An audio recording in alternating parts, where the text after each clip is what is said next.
I watch Marcus sign his name with a flourish, and I have to bite the inside of my cheek to keep from smiling. There, he says, sliding the custody agreement across the conference table. I think we can all agree this is more than fair. Fair. The word tastes like poison. Beside him, his mistress-turned-fiancée, Amber, touches his arm possessively. She's 26, blonde, and wearing the diamond necklace I picked out for my 10th anniversary. The one Marcus told me was lost. Kayla gets them every other weekend, Marcus continues, his lawyer nodding along. Alternate holidays. I maintain primary custody given my superior financial position and stable home environment. My lawyer, Patricia, who I fired in my first life, starts to object, but I touch her hand. It's fine. Everyone at the table goes still. Patricia stares at me like I've grown a second head. Marcus and Amber exchange glances. Even Marcus's mother, Eleanor, sitting in the corner like some vulture waiting to feed, leans forward. I'm sorry, Marcus says. Did you just say? It's fine, I agree to the terms. I pick up the pen. My hand doesn't shake, though. In my first life, I remember how badly it trembled. How I'd cried so hard I couldn't see the papers. How I'd begged and pleaded and made myself so pathetic that even my own lawyer looked disgusted. Not this time. I sign my name next to his, clean, decisive. Well, Marcus sits back and I can see the suspicion warring with his satisfaction. That was easier than expected. I'm sure it was. I gather my copy of the papers. Is that everything? Kayla? Patricia pulls me aside as everyone else exchanges confused pleasantries. What are you doing? We can fight this. You have grounds. I know what I'm doing, I say quietly. Trust me. I don't expect her to understand. How could she? She doesn't know that I've lived this all before, that I've already seen how this story ends when I fight him head on. How I spent 3 years in legal hell, burning through my savings, watching my children grow up in Marcus's mansion while I lived in a studio apartment and saw them 4 days a month. How Emma's teacher didn't even recognize me at parent-teacher conferences because Marcus never told them I existed. How Dylan started calling Amber Mom at his 6th birthday party while I stood there with my court-mandated gift that she'd already bought in triplicate. How I'd finally put a bottle of pills on my nightstand and thought about making all the pain stop. How I'd woken up 3 years earlier, the morning after I found Marcus in our bed with Amber, with a chance to do everything differently. In the parking garage, Patricia tries one more time. Kayla, please, let me at least file for tea. I need to go pick up the kids from school. I unlock my car. Thank you for your help, Patricia. I'll call you next week. She watches me drive away, probably thinking I'm in shock or stupid, or both. If only she knew. Emma launches herself at me when I pick them up. She's 8, all knobby knees and wild brown curls just like mine. Dylan's more reserved at 11, but he still lets me hug him in front of his friends. In my first life, he'd stopped letting me hug him by the time he was 13. Stopped calling, stopped caring. Ice cream? Emma asks hopefully. Not today, baby. We need to go home and pack. Pack? Dylan frowns. Dad said we're moving to the new house this weekend. My heart clenches.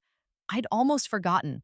In the original timeline, Marcus had moved them into his new McMansion with Amber 3 days after the custody hearing. He'd signed them up for a new school, thrown out half their belongings, told them their old life was over. Not that kind of packing, I say lightly. We're going on an adventure. Where?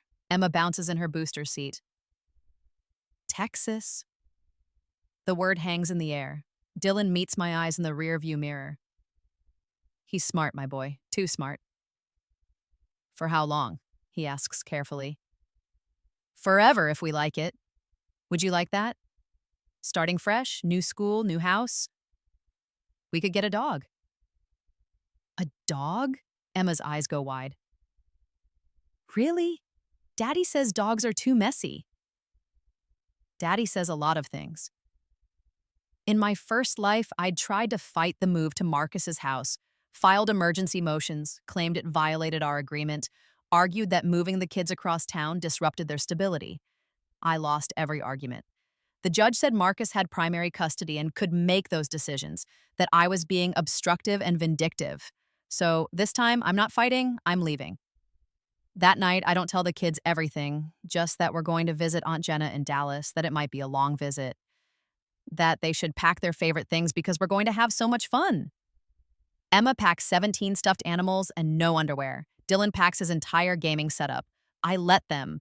For myself, I pack documents. Every photo album, every birth certificate, every medical record. I pack their baby books, their art projects, the lock of hair from Emma's first haircut. I pack everything that proves these children are mine, that I'm their mother, that I've been there since the beginning. Then I pack the custody agreement I signed today with Marcus's signature bold and confident next to mine. The fool. My phone rings at midnight. Marcus. Kayla, the neighbors say you're loading a moving truck. What's going on? I almost laugh. He's had me under surveillance. Of course he has. In the first life, I didn't know about the private investigator until month 6, when his lawyer produced photos of me crying in my car outside the kids' school. They'd called it unstable behavior and used it to reduce my visitation further. I'm moving, I say simply. Moving? Where? You can't just... Kayla, we have a custody agreement. I know. I signed it today, remember? Every other weekend, alternate holidays. I'll have them back by Sunday at 6 p.m., just like we agreed. Silence. I can practically hear his brain working. You're taking them somewhere for the weekend? Mm-hmm. Where exactly? Does it matter? The agreement doesn't specify location for my parenting time. Just duration. More silence, then. I want to know where my children are. They're with me. Their mother. As per our legal agreement that you drafted. I pause. See you Sunday, Marcus. I hang up before he can respond. We drive through the night, the moving truck following behind with the few pieces of furniture I care about. Emma falls asleep within an hour. Dylan stays awake, watching me. Mom, he says finally. Are we running away? I could lie. Should lie, probably, but Dylan deserves better. We're making a choice, I say. Your dad and I are going to disagree about it. It's going to be hard for a while. But I promise you, baby, I'm doing this because I love you, because I'm your mom, and it's my job to keep you safe and happy. Safe from what? From watching your father replace me. From forgetting I exist. From growing up thinking that fathers can throw mothers away, and mothers will just accept it. From losing each other, I say instead. He thinks about this for a long time, finally. Can I still call Dad? Of course, anytime you want. It's not a lie. The custody agreement doesn't say anything about phone calls. Marcus never thought he'd need to specify. He assumed he'd have them physically, always, and I'd be the one begging for scraps of communication. Jenna is waiting at her apartment when we arrive at dawn. She's my younger sister, the only person I told about the rebirth. Not because I expected her to believe me, but because I needed to tell someone, and Jenna's always been the one person in my corner. Jesus, she says, looking at the moving truck. You actually did it. Did you doubt me? Kind of, yeah. She helps Emma out of the car. Hey, Munchkin, want to see your room? I'd sent money ahead, had Jenna set up a 3-bedroom apartment in her complex. Nothing fancy, but it's ours. The lease is in my name. The utilities are in my name. I've already registered for a Texas driver's license online, changed my voter registration, opened a local bank account. By the time Marcus figures out what's happening, I'll be a Texas resident. And Texas has very, very different custody laws than Connecticut. My phone starts ringing Saturday morning. Marcus again. I let it go to voicemail. Then his lawyer calls, then his mother, then Amber, which is rich. She's not a parent, she has no legal standing, but she's been practicing playing mommy so long she's forgotten. Sunday at 5 p.m., I strap the kids in the car.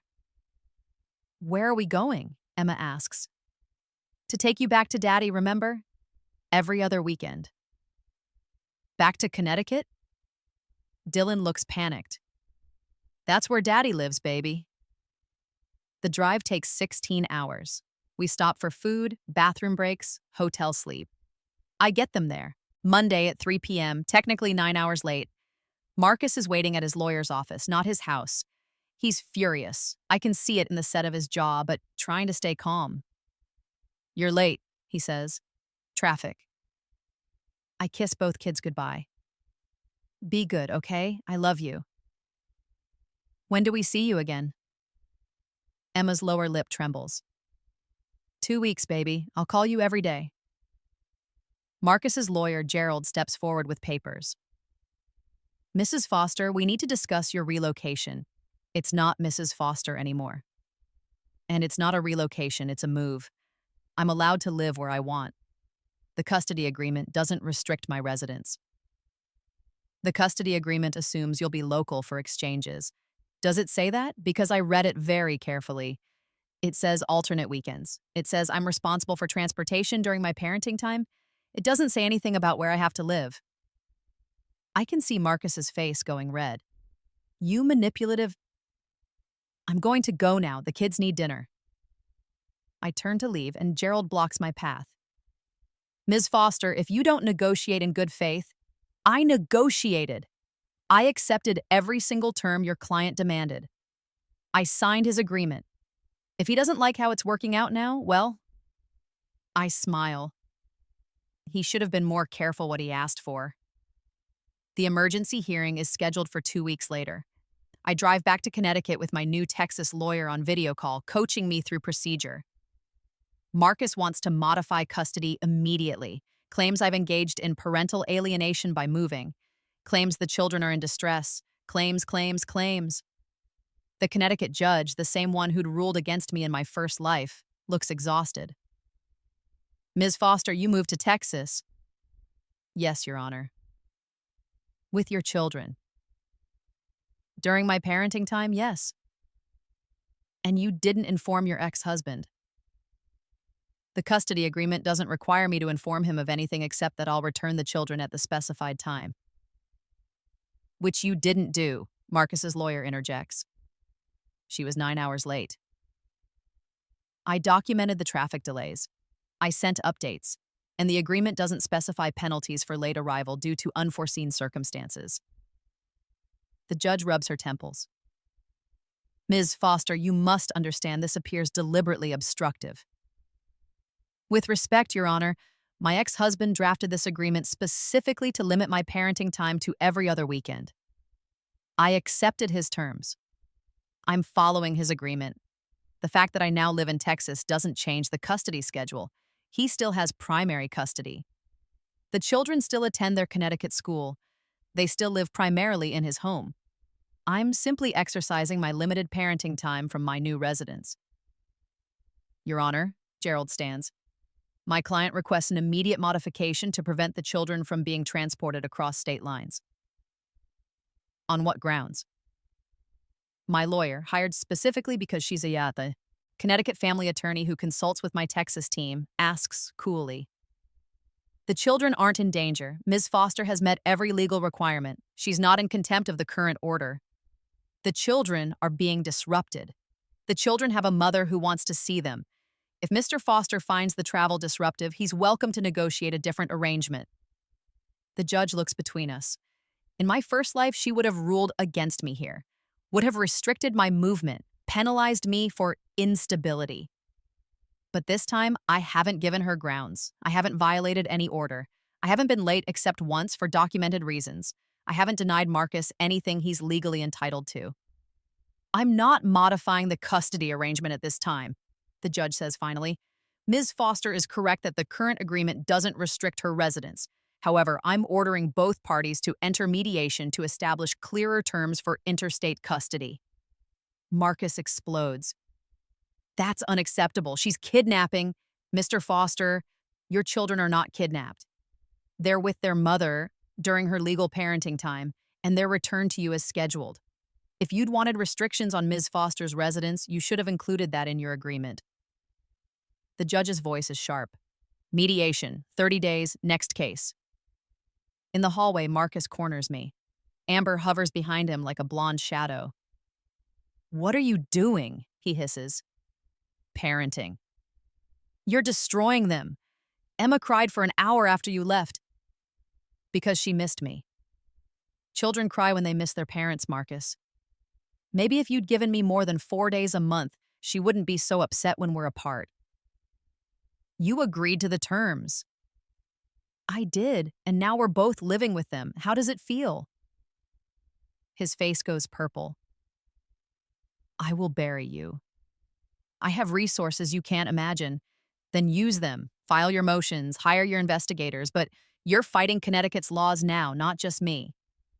And those laws say I'm allowed to live in Texas. They say I'm allowed to take the children during my parenting time. They say I haven't done anything wrong. We'll modify the agreement. We'll get the judge to what? Order me to move back to Connecticut on what grounds? That you don't like it? Good luck with that. I step closer. You wanted primary custody, Marcus. You wanted me minimized, dismissed, turned into every other weekend. You wanted to win. Congratulations, you won. Now deal with the consequences. The mediation is a disaster. Marcus demands I move back to Connecticut or surrender primary custody. I refuse both. We're deadlocked within 30 minutes. But here's what Marcus doesn't understand. What he can't understand because he's never had to learn. Custody modifications require proving a substantial change in circumstances that affects the children's best interests. Me moving to Texas? Not a substantial change. I'm still providing appropriate care during my parenting time. The children aren't being harmed. I'm following the court order. Him wanting to restrict my movement because it's inconvenient? Not grounds for modification. The mediator finally suggests a compromise. I get the kids for longer periods, a week at a time instead of weekends, to reduce travel frequency. Marcus refuses. She's not getting more time. She gave that up when she signed the agreement. Then the current arrangement continues, the mediator says tiredly. That's unacceptable. Mr. Foster, your options are to compromise or maintain the status quo. Those are your only legal choices. He storms out. I sit quietly, waiting. The mediator looks at me. You know what you're doing, don't you? I'm being a mother to my children. You're playing a very strategic game. I'm playing the game I was dealt. I didn't make the rules. 3 months pass. Every other weekend I drive to Connecticut or fly the kids to Texas. It's expensive, exhausting. The kids are tired, confused, but they're with me. Every other weekend, I'm their mom again. We bake cookies, we go to parks, we build blanket forts. Emma's stuffed animals have taken over the second bedroom. Dylan's set up his gaming computer. And slowly, so slowly, Marcus doesn't notice at first, we're building a life in Texas. Dylan makes friends with the kid downstairs. Emma joins a soccer team that practices on weekends. I enroll them in a summer camp in Dallas for the weeks I have them. Marcus calls less. At first, he'd FaceTime every night during my parenting time, interrogating them about where they'd been, what they'd done, whether I'd said anything about them. But the kids got tired of the Inquisition. Started giving one-word answers. Started forgetting to charge their tablets. And I never, ever badmouthed him. Never said a negative word. Just loved them, consistently, every moment I had them. Then the school year starts.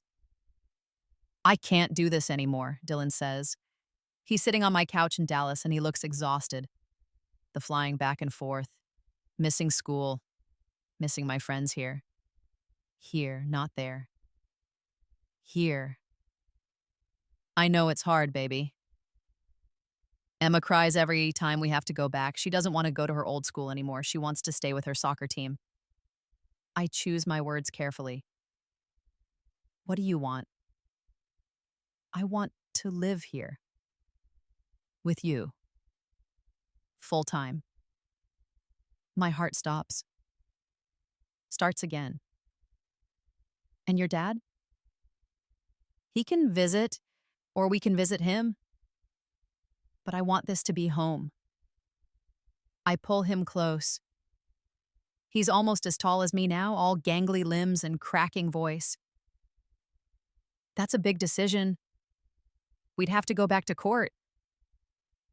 I know, I'm I'm old enough, right? To tell the judge what I want? He is. In Texas, children over 12 can express a preference in custody matters. Dylan turns 12 next month. Let me talk to my lawyer, I say. But I'm already thinking about the next move. In Connecticut, custody changes require proving it's in the children's best interests. It's hard, especially when the other parent is fighting it. But Texas has different standards. In Texas, if the children have lived in the state for more than 6 months, Texas has jurisdiction. In Texas, children's preferences matter more. In Texas, the court presumes joint custody is best unless there's a reason to think otherwise. We've been Texas residents for 8 months now, and I have a very good Texas lawyer. You want to file in Texas? Marcus's voice is incredulous over the phone. You can't do that. Connecticut has jurisdiction. Actually, Connecticut had original jurisdiction, but under the Uniform Child Custody Jurisdiction and Enforcement Act, jurisdiction can be modified if the children and at least one parent have moved to a new state and established residency, which we have. I can, Marcus. I'm filing a modification petition in Texas. Dylan wants to express his preference to live here primarily. Emma's thriving here. Texas courts will consider their wishes. No judge is going to. Texas judges will. And you're welcome to fight it, but you'll be fighting in Texas courts under Texas law, which is much more favorable to joint custody and children's preferences than Connecticut ever was. Silence. Long, furious silence. You planned this, he says finally. From the beginning. The custody agreement, the move, everything. I accepted your terms, Marcus. I played by your rules. If you don't like where that led, maybe you should have thought harder about what you were asking for. I'll destroy you. I'll prove you're unstable, that you manipulated. Good luck. I have 8 months of documentation showing I'm a fit parent. I have the children's school records from their Texas school, where they've been enrolled and attending during every moment of my parenting time. I have their pediatrician records from their Texas doctor. I have statements from their soccer coach, their camp counselors, their friends' parents. I have proof I've facilitated all of your calls and visits. I have proof you've refused to compromise on schedule modifications. This is kidnapping. This is custody law, and you're about to learn that every state has different rules. I pause. See you in court, Marcus, in Texas. The Texas courthouse is smaller than Connecticut's, less marble and mahogany. But the judge is sharp-eyed and patient, and she actually listens when the children's advocate speaks. Dylan testifies. He's nervous but clear. He wants to live in Texas primarily, see his dad on holidays and summers. He misses his dad, but he needs to be with his mom. He needs stability, not constant travel. Emma doesn't have to testify. She's too young, but her therapist does. Describes how Emma had parent-child relational problems when the custody situation was unstable, how she's flourished with more consistent maternal contact. Marcus's lawyer argues, I'm manipulative, that I've intentionally created the situation. My lawyer counters that I've followed every court order, that the children's needs have evolved, that Texas is now their home.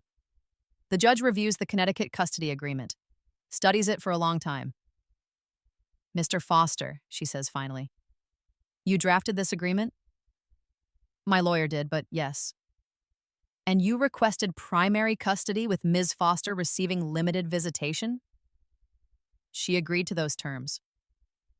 She did. And she's followed them precisely. But what I'm seeing is that those terms were designed for parents living in proximity. You didn't include any restrictions on Ms. Foster's residence. You didn't specify that exchanges would occur locally. You created an agreement that became untenable the moment she exercised her legal right to relocate. She relocated deliberately to undermine my custody. She relocated. Parents relocate all the time. If you'd wanted to prevent that, you should have negotiated for it. The judge looks at me. Ms. Foster, you've established Texas residency? Yes, Your Honor, 8 months ago. Employment? I'm a remote software engineer. I can work from anywhere. And the children have been enrolled in Texas schools during your parenting time? Yes, Your Honor. Dylan's in 7th grade, Emma's in 3rd. I enrolled them within the first month. The judge makes a note. So, for 8 months, these children have been splitting time between 2 states, 2 homes, 2 2 schools?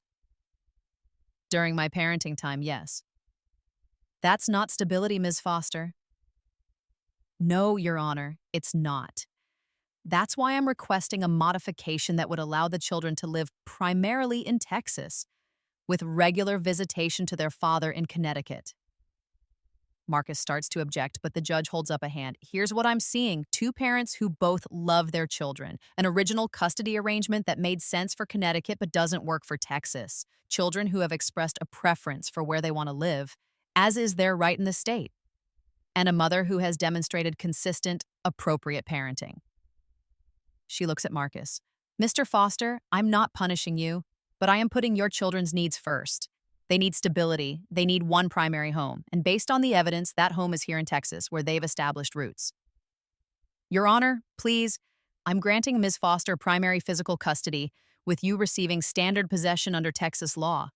That's alternating weekends, alternating holidays, and extended summer possession. You'll have significantly more time than Ms. Foster had under the Connecticut order. Marcus's face drains of color. You can't. I can. And I am. The children will reside primarily in Texas. All decisions regarding education, medical care, and general welfare will be made jointly, requiring both parents' consent. Ms. Foster will facilitate your relationship with the FAS, children, including regular phone and video contact. This is a travesty, Marcus says. His voice shakes. She manipulated the system. She followed the law. If you don't like the outcome, Mr. Foster, perhaps you should have been more thoughtful when you drafted the original agreement that gave her only 4 days a month. The judge signs the order.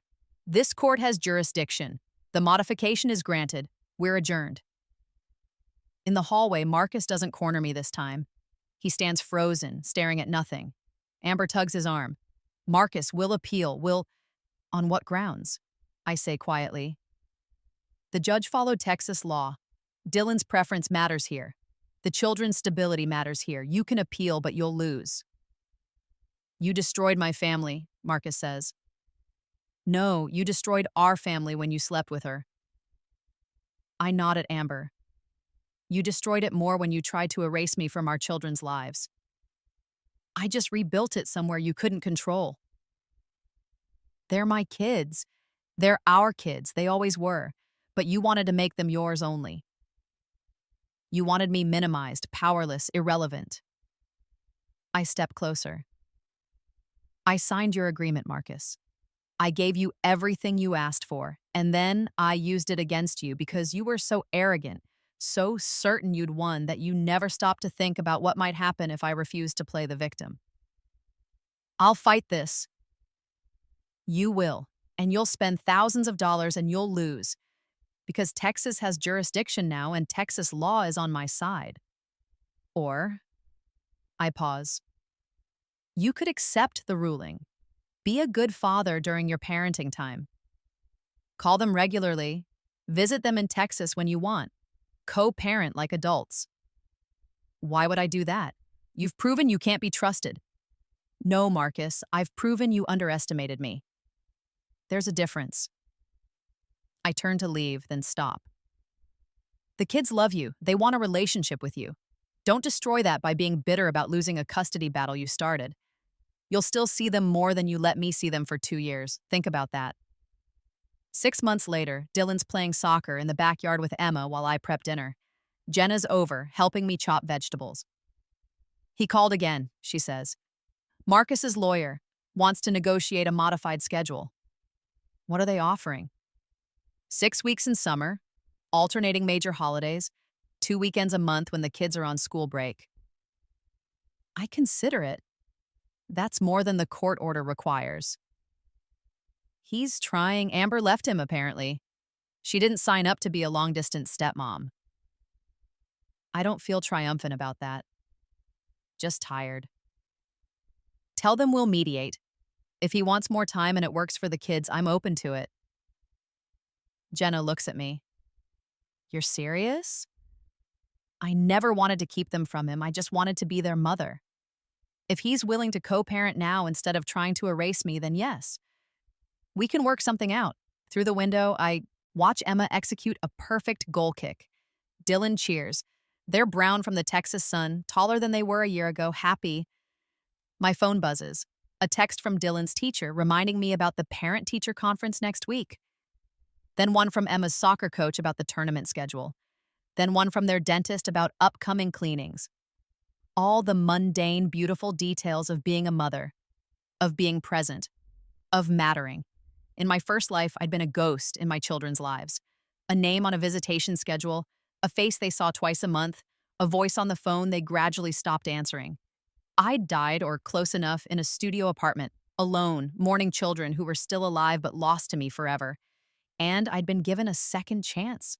Not to be perfect, not to be vindictive, just to refuse to be erased. Mom, Emma calls, come play with us. 1 second, baby. I rinse my hands, dry them. Jenna catches my arm. You did good, she says quietly. You saved them. I saved all of us, I correct her. Because that's what this was about. Not revenge, though it tasted sweet. Not winning, though I did. It was about refusing to accept the narrative Marcus wrote where I was a footnote in my children's lives. It was about reading his custody agreement, the one designed to minimize me, and finding every loophole, every assumption, every arrogant omission. About using his own weapon against him. About being smarter, more strategic, more patient than anyone thought I could be. About loving my children enough to fight a war he didn't even know was happening until he'd already lost. I step into the yard. Emma tackles me immediately and Dylan laughs. The sun is setting, painting the Texas sky in shades of orange and pink. Tomorrow, we'll video call Marcus like we do every Tuesday and Thursday. The kids will tell him about school, about soccer, about the dog we finally adopted last month. And he'll listen because he has no choice now, because Texas law says I matter, because his children say I matter, because I refuse to disappear just because he wanted me to. I made him sign the papers that freed me. He just didn't know it at the time. That's the thing about underestimating someone. You hand them the tools for your own defeat and call it victory. Marcus had wanted to win so badly that he'd created an agreement with no protections for himself.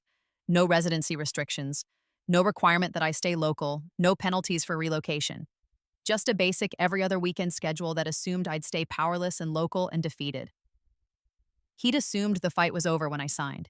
He couldn't have been more wrong. Mom, are you playing or not? Dylan calls. Then, I'm playing, I say. And I am. Playing with my children, in our home, in our state, with our dog and our life and our future stretched out before us like a promise. In my first life, I'd lost everything. In this one, I'd used his arrogance, his assumptions, his desperate need to defeat me, and I'd built a trap so perfect he'd walked into it with a smile. The custody agreement he'd written became the custody agreement that destroyed him. And now I'm free. We're all free. I chase Emma around the yard, her laughter ringing in the evening air, and I think about Marcus sitting in his big, empty house in Connecticut, wondering how everything went so wrong. The answer is simple. He forgot that mothers are dangerous when you try to take their children.